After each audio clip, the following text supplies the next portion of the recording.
Welcome to the Find Your Leadership Confidence podcast with Vicki Nedling. You are about to discover impactful lessons that help you grow as an individual, grow your confidence, and find the positive and good within you, so you powerfully and authentically become the best version of yourself. Be sure you visit our website at www.findyourleadershipconfidence.com. While you're there, subscribe to us via your favorite network. Now tune in, get ready, and enjoy the journey of emerging as a leader of exception in the 21st century. Welcome, everyone, to the Find Your Leadership Confidence podcast. I'm your host, Vicki Nedling, coming to you from Roswell, Georgia. The goal of this podcast is to bring topics and guests that will empower you to become that confident leader and take your business and your life to the next level. Today, I am very pleased to have with me Drew Carmichael. And let me tell you a little bit about Drew. Drew heads the Cultivator, Australia's plug-and-play growth engine for e-com stores and small businesses, service businesses. Hustle runs in his blood. His family clawed their way out of a Nazi camp, and Drew flipped that grit into $300,000 in sales before adulthood, then $400,000 for himself, and $3 million for clients. He's here to hand you the exact playbook that has fixes, offers, patches, funnels, and turns paid traffic into profits. He says, steal it, run it, and scale fast. Today, we're going to talk about how a 19-year-old has already sold over 3 million online. So please join me in welcoming my guest, Drew Carmichael. Drew, so excited to have this conversation. And congratulations on showing all those 18 and 19-year-olds that you can get by without asking your dad or mom for money. Yeah, well, it's definitely doesn't come without effort and definitely doesn't come without persistence. But I'm super keen on this podcast to share a little bit about the leadership involved with the Cultivator and how we're able to not only lead a team, but also lead our clients to genuine profitability and making a bit of money along the way. Yeah. And really, as you get older, getting to your goals, achieving success never gets easy. It's always hard. So everybody just out there, be ready for hard work, but it will pay off in the long run. So I did give a little bit of a heads up about the first easy question, which is tell everybody, where do you live in Australia? Yeah, well, great question. I live in Brisbane, Australia. It's sort of on the east coast, midway up Australia. I used to live up north in a place called Townsville. It's not where the Powerpuff Girls grew up. It's a legit place. And it was really, really close to the Great Barrier Reef. So I love swimming I love swimming, and it's With really sharks. awesome to be. Well, of course there's sharks. There's even crocodiles. I know. And I've definitely had a few close calls with sharks before, but you know, if you respect them and they respect you back, I think it's a very, very interesting motto to have, really, the respect, and comes along with leadership as well, but we can get into that soon. That's very true. Mm. So I always ask to give a little bit about your story or journey. And, you know, what did a 16, 17-year-old, what happened in your life that really told you, this is what I want to do. This is what I want to pursue as I turn 18 and 19 years old? Yeah, well, look, great question. As your little introduction, and thank you so much for explaining that, as your introduction said, my family definitely has not been a stranger to hardship, and definitely have not been, no one's really gotten it easy along anyone's life. And, you know, on my mum's side especially, they, after World War II, they immigrated to Australia after a concentration camp, and after some very, very big hardship in Europe there. And when they came to Australia, they essentially had to build their lives up from nothing. So on one hand, it's a really, really big sign for me, or a big motivation for me to be able to go, well, look, this is what our family has been through, and they've gone through all of this effort to bring us to where we are now, then I need to keep that going. I can't let it fade out. I Hmm. can't make their efforts go to waste. Yeah. Second of all, as well, I look to the future, and quite frankly, I've always loved building things in my just since I've been a very little kid. I've loved building things, and I really don't like going along with what everyone else does. Sort of like I don't like Hmm. going along with the herd. So when I turned 13, it was a funny moment where in Australia, our Australian version of Walmart, so like it's called Coles, they came up with collectibles.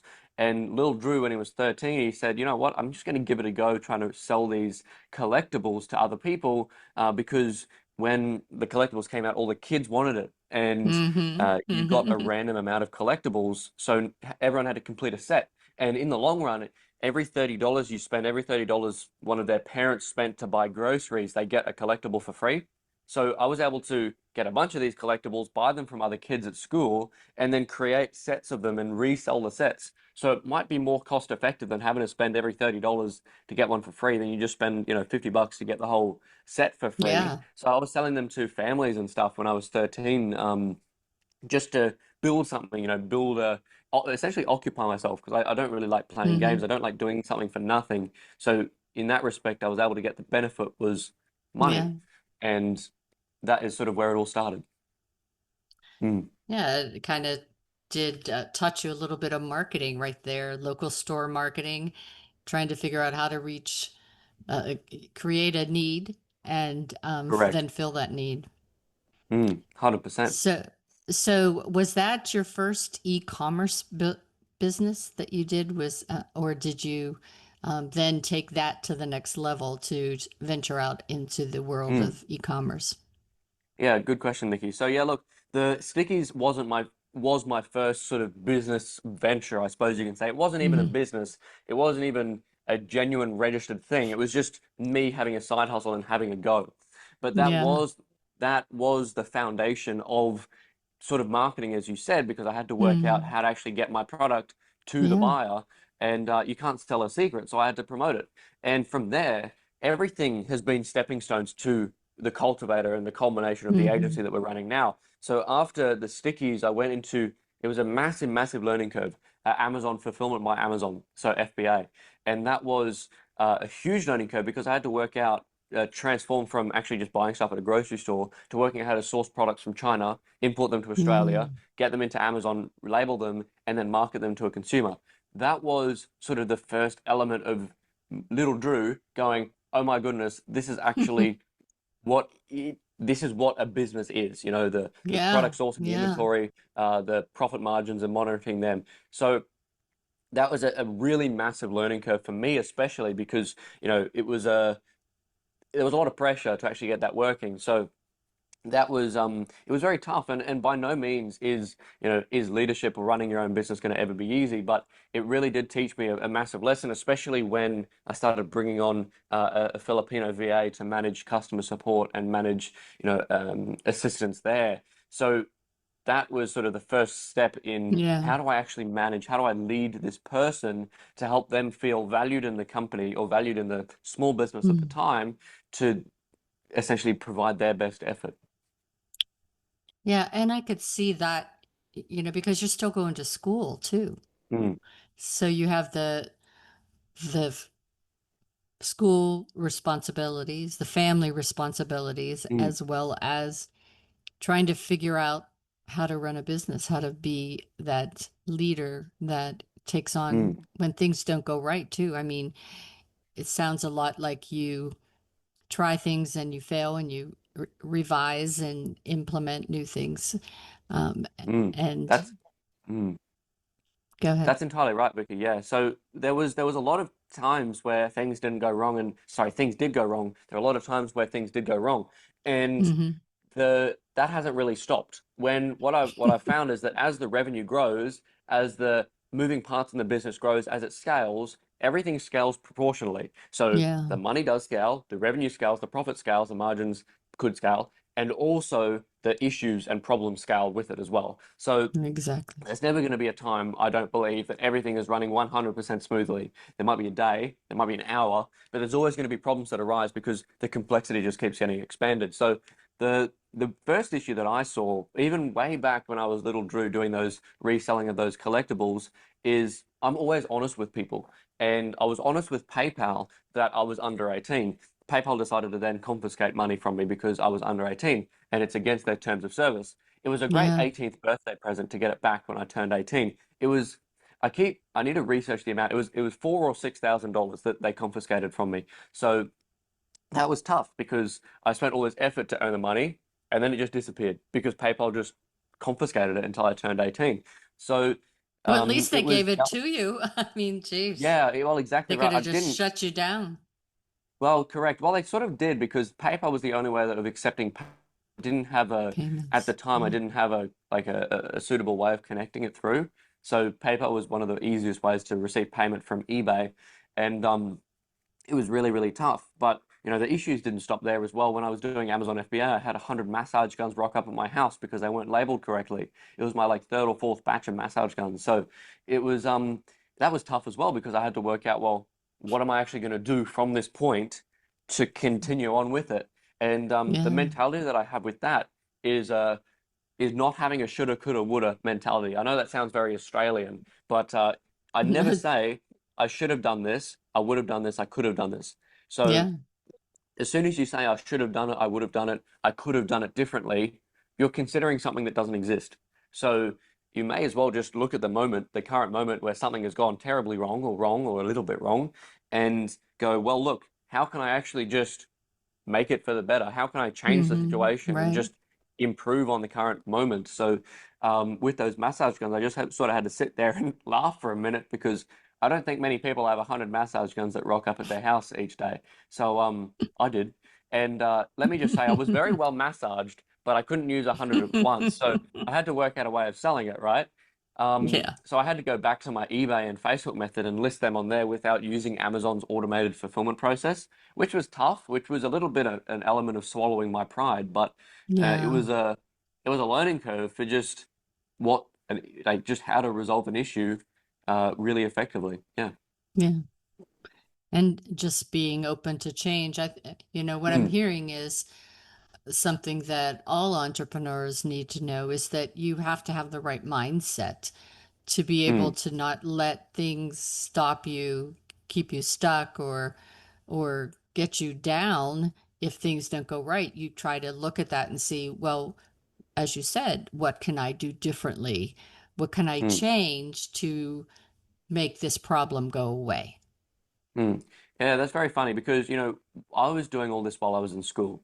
And a lot of people say that school teaches you always to be right, which it does, right? The best person, the most correct person gets the best mark and the best final grade, but not necessarily with entrepreneurship and running your own business That's because, right. of course, being the best and being the most correct person and, getting the numbers into the right way means you have the best profits and you're tracking all of that stuff. But you need to learn as well how to deal with difficulties and failures because you can track numbers as much as you want.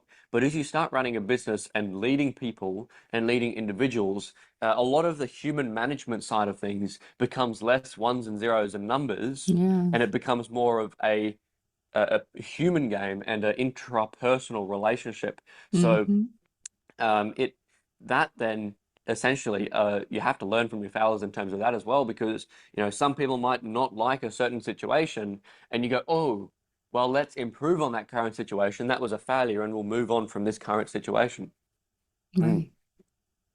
And I think it's a good point. I mean, the reason the leadership and the that I teach and the communication I teach mm, is really because you have to learn to build those relationships with people to understand your employees, your team members and mm, such.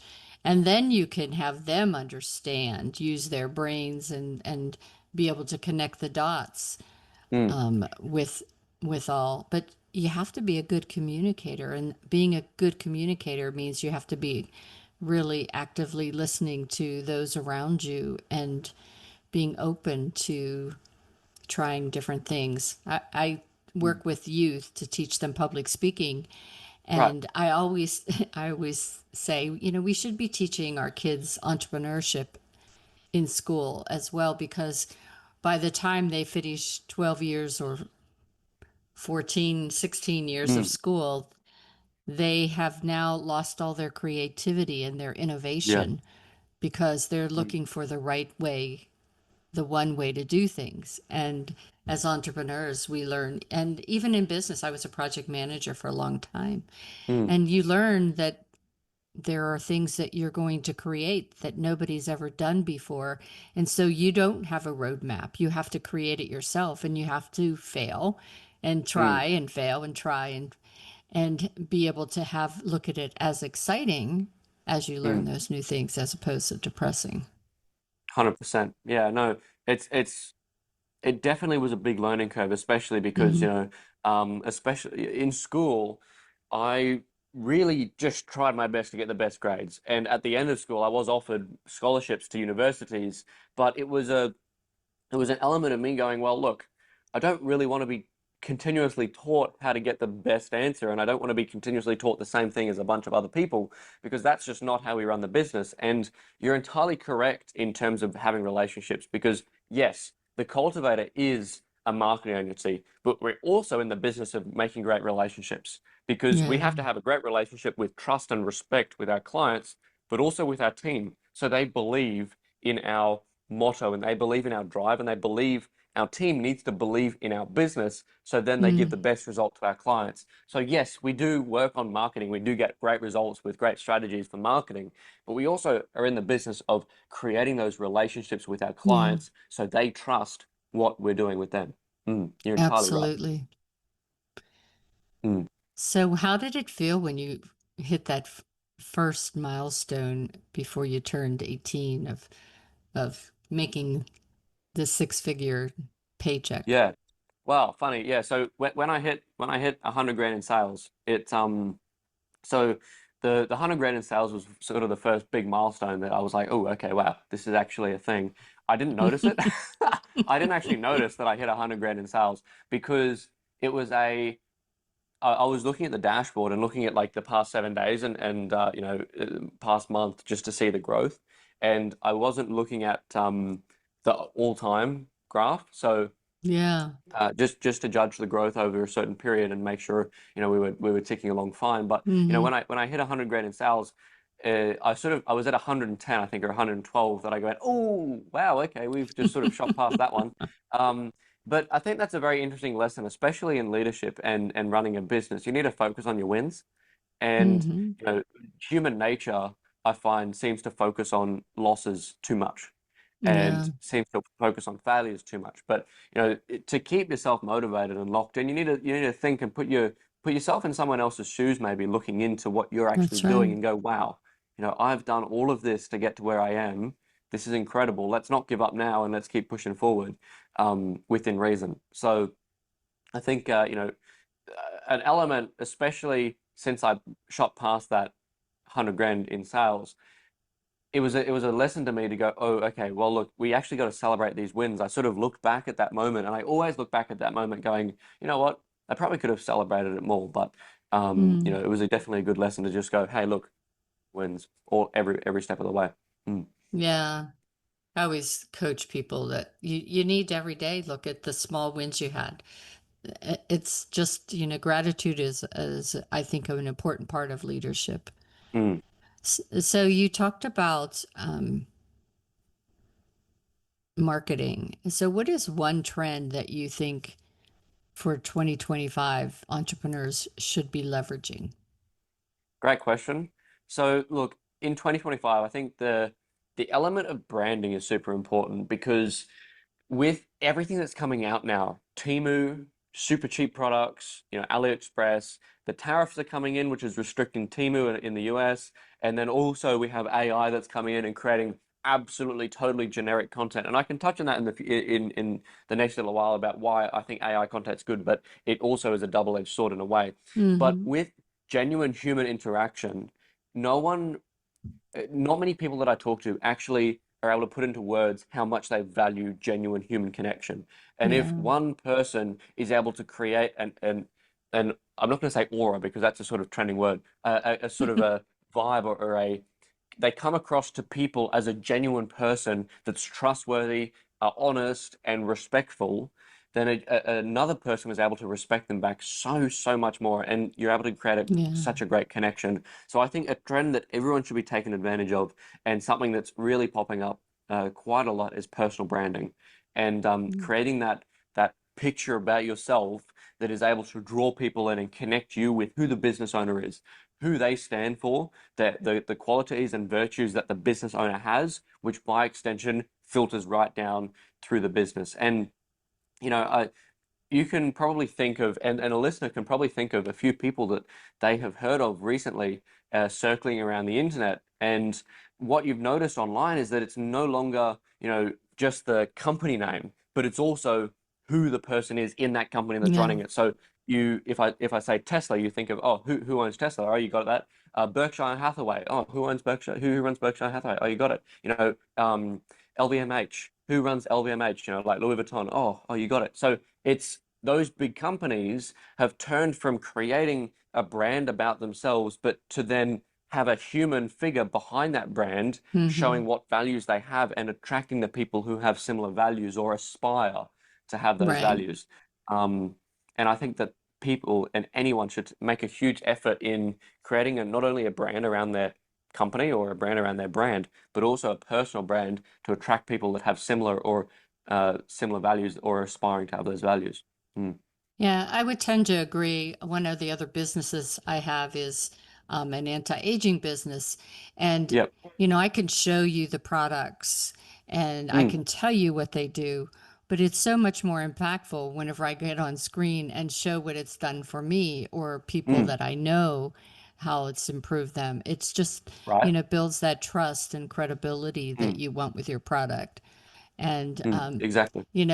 I could you could have an actress or an actor go and present, but then it's like, well, they're young or how does that help them kind of thing. Yeah. Although, so I think anytime we do our products or our services, it's important that we tell stories about actual people that have Mm. experienced the change that it's made. You know, Correct. Look, like like yeah.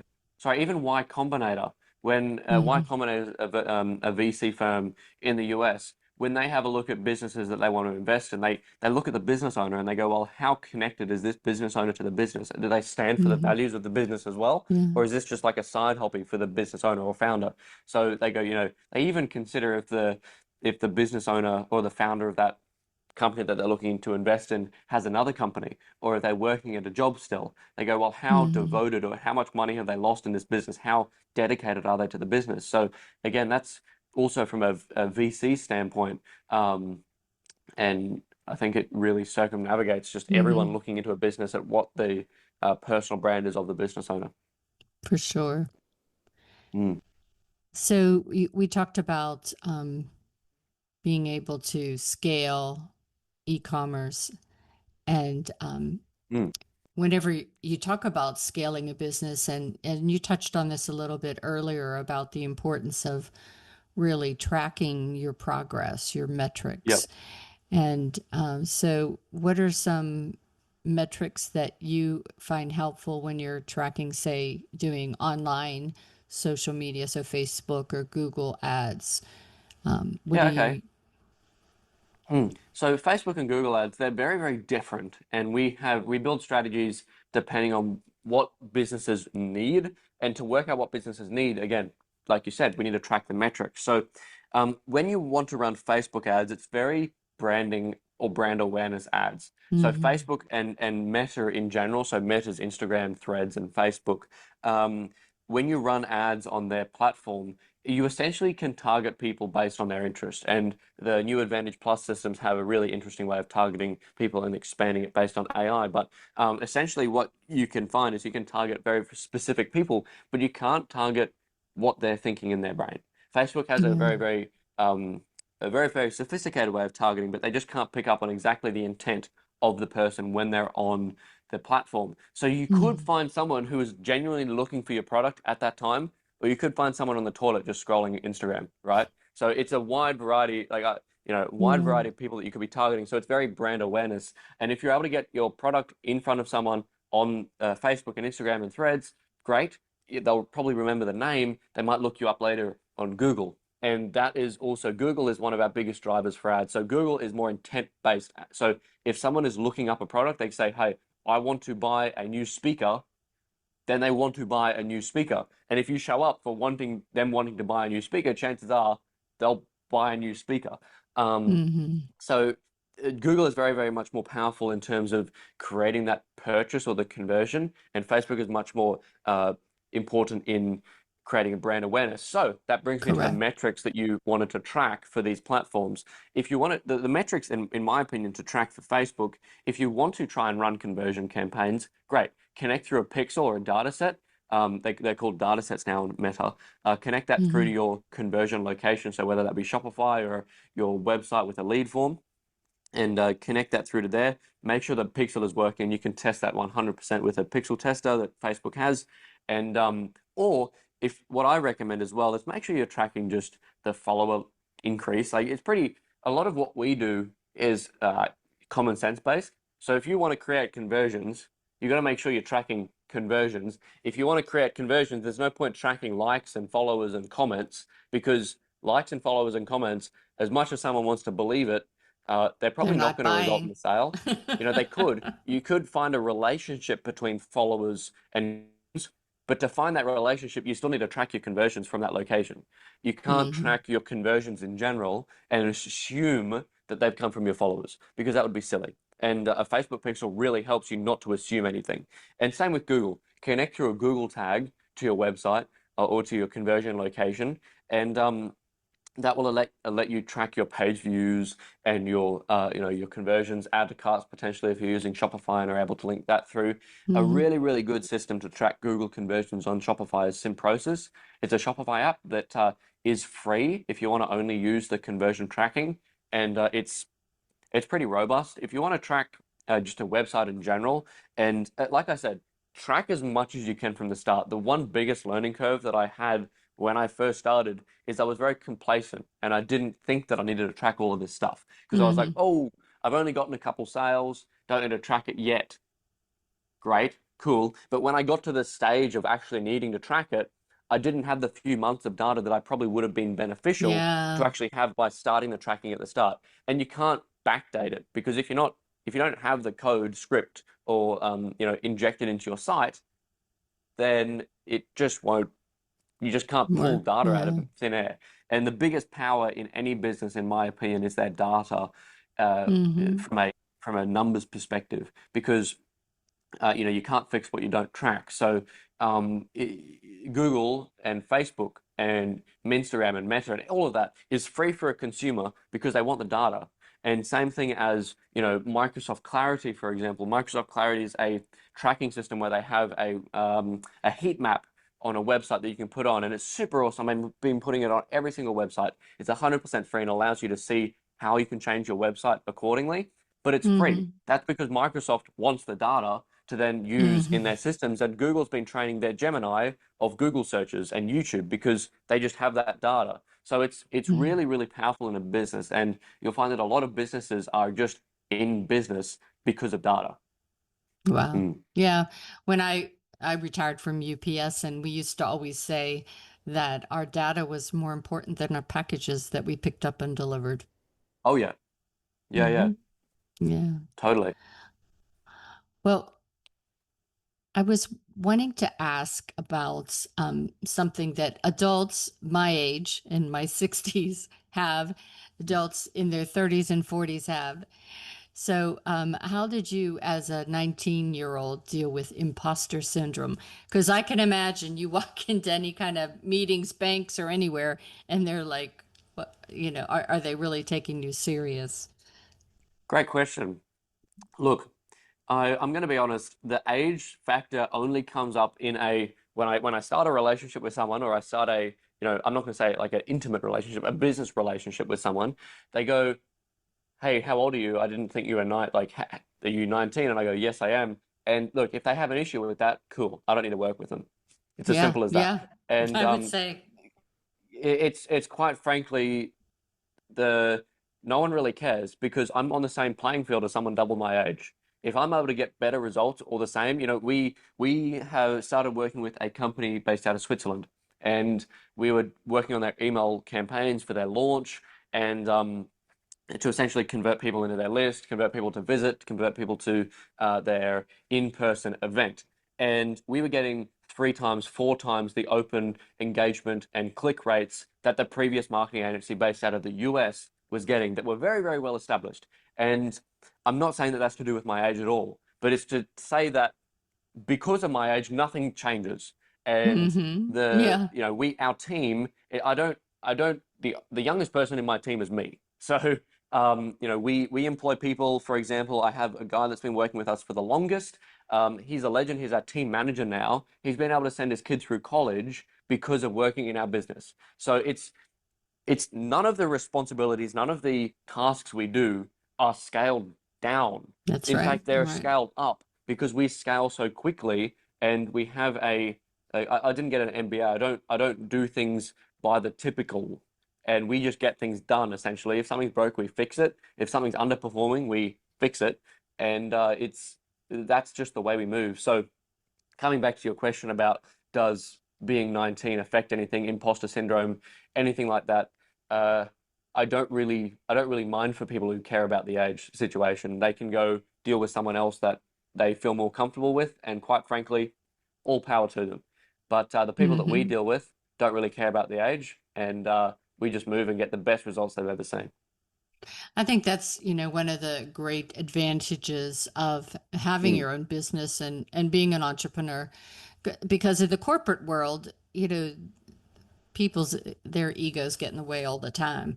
mm, And that question, I remember when I started in working over 40 years ago, that mm, I was the youngest person. So I was 18 when I started working. And, mm. everybody was older than me. And, Yeah, then when I retired, everybody is younger than me. yeah, wow, But yeah, but I had struggled in my 30s because I didn't have a college degree and mm, I didn't have, that those connections that are, I mm, think, so important as entrepreneurs. We build every day our connections. That's mm, why I do what I do now. And so it's 100%. really easy for people to have that imposter syndrome.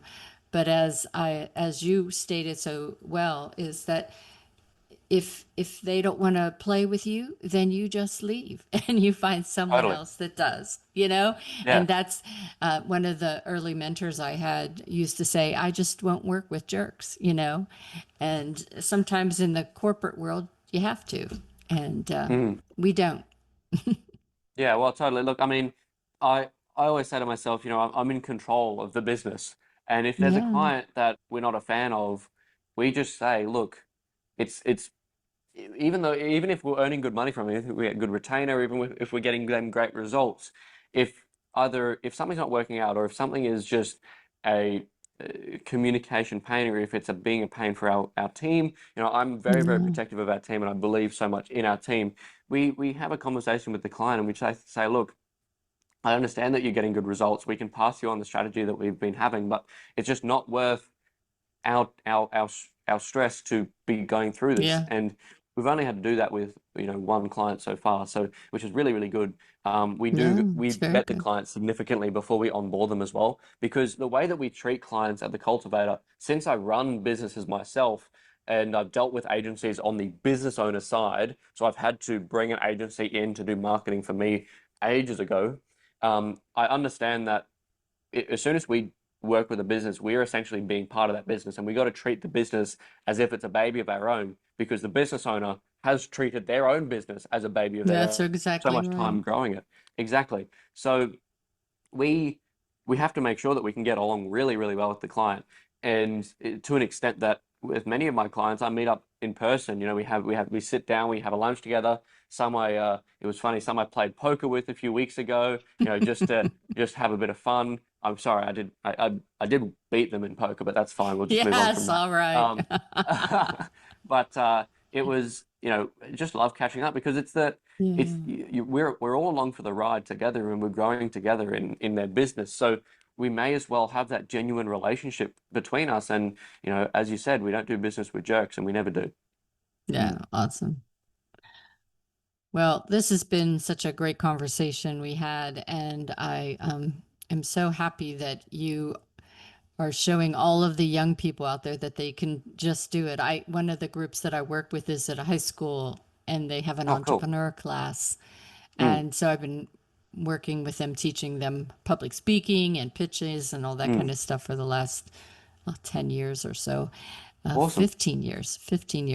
And Mm. so I love the excitement that they have. And definitely can use you now as an example for them to keep on doing it and being excited about what they can do as Mm. entrepreneurs. Vicky, I love talking to younger people looking at being entrepreneurs. I really respect the effort because I face it every day. I'm always Yeah. here and some days are really, really tough. Some days have a bunch of failures. Some days are really, really great. But obviously we work for the great days, but we have to put up with and fix the bad days. So look, I'm 100% open. If anyone wants to have a bit of a chat with me or, just message me on social media or, have a WhatsApp chat from that group at the school or by extension, any of your audience that are young Yeah. and keen and, interested at starting up or bouncing some ideas off me on like a marketing strategy or going, hey, Drew, do you think this will work? Have you seen this done before? I'm always open. So just let them know to feel free to reach out to me and I'd love to have a bit of a yarn at a time that works best with everyone. Yeah. Awesome. Well, thank you so much. It's time now for me to share the contact information for Drew. If you are intrigued, excited, want to know more about the Cultivator and working with Drew, then you're going Mm. to want to get a screenshot. Or if you're just listening, everything can be found on my YouTube channel, Vicky Nethling. Please subscribe, as well as my findyourleadershipconfidence.com website. You can subscribe there as well. So the website is easy enough, drewc.com.au. Again, drewc.com.au. You can also find him on Facebook at by Drew C, and also on Instagram and LinkedIn. I'm going to turn it over to Drew to talk about what he has out there on his website as well as the social media sites. So, Drew, it's all yours. Totally. Look, honestly, you can find those links anywhere, but feel free to also just look up Drew Carmichael on the internet. I'm sure I'll show up somewhere on Google, and you'll be able to recognize this mop of a face here. So you'll be able to find me, I'm sure. Honestly, I'm always open. My DMs are always open. You'll be able to find my any way to contact me via email as well. And I just love to bounce ideas off people. We always offer free strategy calls as well. So if you're interested in becoming a client and scaling your business and e-commerce leads, we have a free, 45-minute session. And I just jump on Zoom and I have a bit of a chat about what we can do for you guys. And look, always open. Even if you don't want to become a client, I just love having a good yarn with people. And, we're all in this together. And we can always make money anywhere in the world, and don't be Yeah. afraid of becoming competition because I like a bit of competition. And you know what? I'd love to meet you soon. So thank you. Drew, thanks again for getting up early to Thank you. have a chat with this Georgia girl, and enjoyed so much our conversation today. I wish you all the best. Thank you, Vicky. I appreciate it. If I'm ever in Georgia, I'm sure I'll say hello. Yeah, definitely do.